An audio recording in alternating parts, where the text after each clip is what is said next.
So many of you gamers have requested that I review the Corsair Vengeance i8100. You guys actually asked more about this computer and the i7-400 than any other gaming pre-built since I started this channel. I have reviewed an insane amount of gaming pre-builts recently, and this one on paper should be the most powerful of them all so far. In this 100% honest and unbiased review, I'm excited to be sharing with you my experience with the top spec version Corsair Vengeance i8100.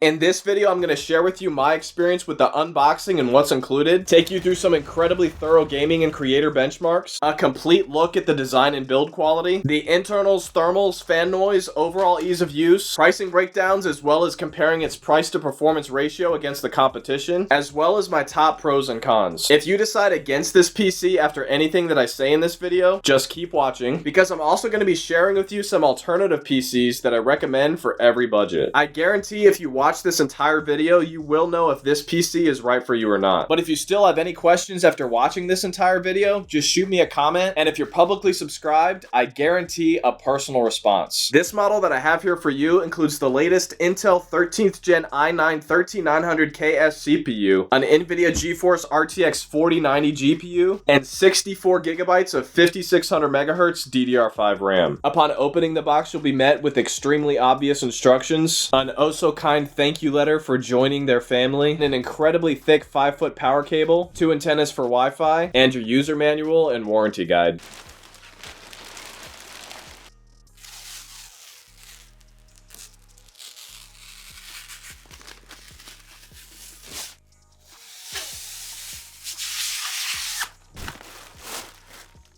Aesthetically, I think the design of this computer is on point. RGB madness, but in all the right places. Customizable lighting effects where you normally see them in a case, but this one with an additional 6 customizable LED strips accenting the edges of the case and peeking through sci-fi looking vent holes. But as far as functional design, first off, this PC is massive. About 21 inches deep, 22 inches tall, and 10 inches wide. That's quite a bit of room for future upgrading here. On the front, we've got a pretty easily removable magnetic grille, and a top panel that can be popped off as well if you prefer to remove your dust filter. This is only really a good option if you plan on doing something that's blowing a lot of air at the top, because if your computer's idle, you open up the opportunity for a lot of dust to fall into it. The handle that you use to pop this off did scare me a little bit at first because I almost used it to pick the PC up. Now, accessing the internals in this PC was the easiest out of any of the computers that I've tested so far. The front and the back panels can be popped off without any tools. Usually when modifying your PC though, it's recommended that you put the PC on its back. I don't know about doing that with this computer. This side glass panel is actually glued to the hinges, and from all the weight of the glass when it was open, you can already see the glass pulling away from the glue. I could actually hear it pulling away from the glue as well, which was kind of scary. Now getting into the internals, inside we've got 7 fans total in this chassis. If you want to go crazy though, behind this metal plate right here, you can mount 3 more fans for a total of 10. That honestly would not be ideal though for airflow right next to those front 3 fans. These front 3 fans are intake fans which pull fresh air into the chassis, where it then takes heat that's generated by the GPU and other internal components and then pushes it out the rear exhaust fan and top 3 exhaust fans. The main purpose of these top 3 fans though is to cool this incredibly powerful but very hot CPU. For those of you who don't know, the CPU cooling block right here in the middle quickly takes heat that's generated by the CPU and transfers it up through these tubes up into a radiator, where it's then spread out and then blown out with those 3 top fans. To the right of that CPU is our Corsair Dominator Platinum RGB RAM. We've got 2 sticks of 32 gigabytes for a total of 64, and then we've got 2 more available empty slots if you're a creator that could benefit with even more than that. Honestly, most games don't use more than 16 gigabytes of RAM, so if you get anything more than 32 as a gamer, you're wasting your money. And then right under the CPU, underneath this heatsink, is one of our SSD drives, and then underneath that is our most expensive and most important part of this computer, our Zotac Gaming NVIDIA GeForce RTX 4090 GPU. Honestly, not my favorite looking 4090, but I don't hate it. And then behind the GPU, we've got our second included SSD. And then below that, to the right, we've got 1 more open slot if you want even more than that in the future. Aside from the GPU's PCIe slot, we've got 4 more on this Asus Prime Z790P Wi-Fi motherboard, but only the bottom 2 are usable because 4090s block all the other ones. Now, swinging around to the back of the PC, this panel door feels much more secure as it's actually screwed to the hinge. Again, right here is where you can add up to 3 more fans. We've got 3 additional 2.5-inch SATA SSD slots right here, or the option for 2 traditional 3.5-inch mechanical hard drives right here on the bottom left. And then lastly, in the bottom right, we've got our 1000 watt modular Corsair RM1000X power supply. For the ports on the top, we've got a restart button, headphone and microphone combo jack, USB-C port, 4 USB-A ports, and your power button. On the back, a display port and HDMI, 2 USB 2.0 ports and a PS2 port for older keyboard and mice, 2 USB 3.2 Gen 1 ports, 2 USB 2.0 ports and a Realtek 2.5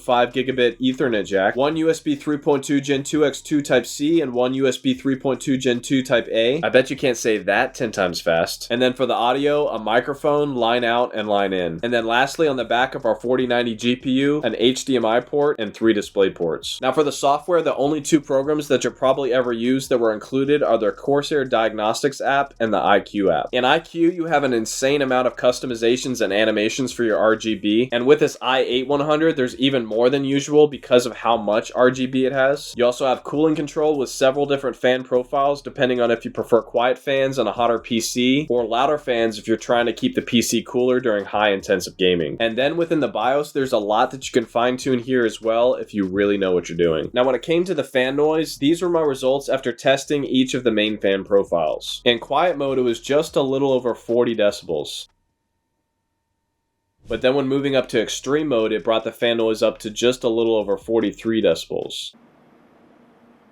Pretty average as far as extreme performance mode goes, but one of the quietest when in quiet mode and idle compared to the others. Now, for the thermals, you can see in our thermal imaging time-lapse from computer off to full-on gaming that heat does start to build up against the glass right next to the GPU. Opening up the glass panel reveals just a little bit more of what's going on here, as the side of the 4090 GPU does generate quite a bit of heat. Although, because of the overall size of this case and pretty sufficient cooling, the heat does get removed rather quickly through the rear and top exhaust fans. And flipping around to the back, we do have a little bit of heat behind the CPU that gets trapped behind the fan and RGB hubs. I also did some extremely thorough testing in gaming as well. These were our CPU temps for several different games at 4K. You can see that overall, this PC was very cool compared to the others. The coolest 13th gen i9 with a 4090 that I've seen yet. The only one that was cooler was understandably an AMD machine, which isn't nearly as powerful. And when it came to just the GPU tests in 4K, it was also very cool compared to the other 4090 PCs that we've reviewed. In fact, when averaging all the most recent gaming pre-builds we've tested, it was tied with the Corsair Vengeance i7-400 with the coolest GPU that I've ever seen at 4K with ultra settings. It also had the coolest 13th gen i9 paired with the 4090 that I've ever seen so far in a pre-build. Having a computer that runs too hot for too long will decrease the overall lifespan of your computer, so it was very encouraging to see a computer that's this powerful staying so cool. Performance and gaming benchmarks. This is the second most important part of this review. The most important part is the price to performance ratios, and I'm going to reveal those surprising results here in a sec. For Cinebench R23, which simulates its 3D rendering power, we got a multi-core score of 35990 and a single core score of 2290. This was the fastest single core score that I've ever seen, but the multi-core score was trumped by the i7-400. All rendering software these days can utilize multiple cores, so that's the most important score. Another very helpful test for you 3D renderers is the V-Ray benchmark, and these were our CUDA RTX and overall V-Ray performance scores. Surprisingly, the A7300 was actually in first place here, with the i8100 in second. The overall V-Ray performance score, though, showed the i8100 to dominate everything that I've ever tested, with the i7-400 in a close second place. And if you're somebody that uses Blender, these were the scores that we got with their benchmark. 13,173 for the GPU and 549 for the CPU. This PC was honestly just slightly inferior to the less expensive i7-400 for the GPU score, but as you can see in the CPU results, it dominated everything that we've ever tested. And high GPU scores show how well real-time lighting will do and how smooth the viewport will be with high polygon 3D modeling. And the last benchmark for creatives before we get into gaming are the Puget Benchmarks. For DaVinci Resolve, we got 2953, which you can see here is the best that I've ever seen. Adobe Premiere 1487, surprisingly third place here with the i7-400 dominating. Adobe Photoshop 1785, claiming the top spot here again again, and Adobe After Effects 1577. Second place here to the HP Omen 45L. Now for 3D Mark, which is used to determine a computer's overall gameability, we got an overall score of 32,228, a graphics score of 36,360, and a CPU score of 19,604. This was the highest overall 3D Mark score that I've ever seen in a pre-built. And this was due to the highest ever CPU score, but as you can see with the graphics score, it was just slightly below the graphics card in the Corsair Vengeance i7-400. Actual gaming benchmarks are probably what you guys care the most about though. And these were our average FPS results we got for several games at their highest preset settings in HD. I'm honestly just blown away in general with what this 4090 can do. And this one beat all of them with the majority of the 7 games that I tested. Then here at 1440p, you can see it did pretty amazing as well. Same thing here with 4K, but the gap between what this can do versus the others is quite a bit smaller at this resolution. Now, averaging all the FPS and all the games and comparing them with the most recent PCs that I've reviewed over the past year together gives the best overall perspective on how well they stack up against each other. It had the highest average FPS at 1080p gaming than any other gaming pre-built that I've ever tested. And at 1440p gaming, it held pretty strong at first place here as well. Nothing else even came close besides the i7-400. But then jumping up to 4K, we got a surprising change. Much less of a difference compared to the others when the resolution was this high and actually the exact same FPS across all games as the Corsair Vengeance i7-400. But let's check out what changes when we factor in the price to performance ratios. This beast of a computer has a beast of a price. And if this price makes you pass out, after you wake back up, just continue watching because I've also got recommendations coming up for every budget. I'll also have links below for all of them. As of this recording, there's only one configuration available and it's gonna cost you a whopping $4,600. In contrast, the Vengeance i7-400, which is almost just as fast, is only $3,800. The main differences between these two are that this i8100 comes with 2 terabytes more of SSD storage, 2 available extra PCIe slots versus only 1 with the i7-400, 3 more USB-A ports, 1 extra 2.5 SATA SSD slot in the back, and it's also quite a bit larger at over 4,600 cubic inches versus the i7-400's 2,900 cubic inches of internal space. I also think that the i8100 has a much cooler looking design. The Alienware Aurora R15 is priced somewhat in between these two. It used to be a lot more. They saw my review, thanked me for the feedback, and since then have adjusted and maintained a much lower price. Right after my very strong recommendations against it because of that. You're welcome.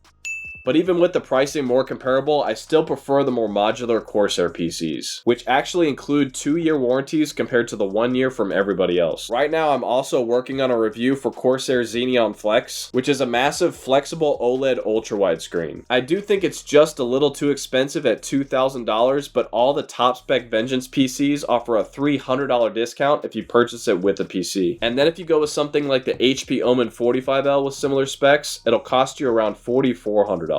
Now, when it comes to comparing the price to performance ratios with all the most recent gaming PCs that I've tested with HD settings, you can see that it has a pretty average dollar per FPS ratio. But then when narrowing down to looking at just the top spec 4090 machines from this year, it had the second most bang for your buck right next to the i7-400. This year's Skytech Azure 2 was by far the most bang for your buck, just obviously not nearly as powerful as these top spec PCs. And at 1440p gaming, it had very similar results with the i8100 again ranking in the middle of the pack with its dollar per FPS ratio compared to the most recent reviews at all different levels. But then when jumping up to 4K, it became the least bang for your buck out of all the latest gen pre-builts with 4090 GPUs. As you saw in the tests, the difference between this PC and the others became a lot smaller when gaming at 4K resolutions. Now, if you're at an entirely different price point, these are my recommendations for every budget. I've also got links below in the comments and description for all of them. If your budget is closer to that $3,000 level, I would go with this CyberPower Gamer Supreme. It's got a 13th gen i9 and a 4090. CyberPower PCs do tend to get a little hotter than most of the other computers. I honestly don't mind a hotter PC though if it's gonna give me more bang for my buck, as long as the temperatures don't get too close to throttling limits. Or if that's still too much, this same PC with a 4080 rather than a 4090 is only $2,600. And for those with a budget closer to $2,000, that Skytech Azure 2 that I reviewed is what I recommend for that price point. And then closer to $1,000 $1,000, this version of the HP Omen 25L with the Ryzen 7 and 3060 Ti. And for under $1,800, then I would go with this version of the CyberPower Gamer Master with the Ryzen 5 and 6500 XT GPU. That's the bare minimum that I would recommend for semi-decent gaming though. You definitely won't be able to enable high graphic settings with that PC if you want a decent frame rate and responsiveness. So my first con for this PC is that price. $4,600 is a lot of money for a computer with these specs. And this is mainly due to the fact that you're stuck with one configuration for this PC with a lot of extras. My number two thing that I didn't like about this PC is that hinge. I know it seems like a small thing, but there's a lot of people that I know that would prefer to modify their PC with it laying on its back, and I just cannot recommend doing that with this PC because it was really scary seeing that glass separate from the hinge. Unless you're gonna have something to rest the door on when you open up the computer with it laying on its back, it's probably just gonna eventually pop off from the hinge. And that top panel was kind of annoying too. As much as I tried to avoid it, and as much as it has a logo on the back that says don't do it that way, my instincts just made me keep grabbing that as a handle on the PC. My overall top pros for this PC though, number one is that performance. Overall, this is the best performing PC that I've ever tested on this channel. If you want the fastest of the fast gaming pre-builts, then this is it. And number two is upgradability. 3 PCIe M.2 SSD slots, 3 2.5-inch SSD slots, 2 3.5-inch hard drive bays, a modular power supply, and plenty of room underneath the GPU to add up to 2 extra PCIe expansion cards make this PC very flexible for upgrading. And number three is the thermals. As you saw in the previous graphs, this was the coolest top spec pre-built with a 13th gen i9 and 4090 GPU that I've seen yet. The only latest gen PC that was cooler than this one was the AMD one with the Ryzen 9 and 4090. That one wasn't nearly as fast though. Overall, this is not the most bang for your buck PC that you can get with these specs, but if you want a computer with great cooling, the best overall performance, a pretty slick looking design, and don't mind paying a premium for that, then this is the one for you. I think for most people though, you'll be better off with a less flashy and almost as powerful, almost as upgradable i7-400 for $800 less. But if you do decide to purchase this PC or one of the others that I mentioned, then please remember to use my affiliate links in the comments and description below, as I get a small commission at no cost to you for every single purchase made. And it's actually a major factor in keeping this channel going and getting better and better for you. I'd also like to personally thank all my members for their monthly support of this channel. I really appreciate you guys. Every little bit helps. Also, make sure to like, comment, and subscribe with notifications turned on to stay up to date with all of my latest tech and 100% honest gaming PC reviews. Thanks for watching, guys. I love you guys. God bless.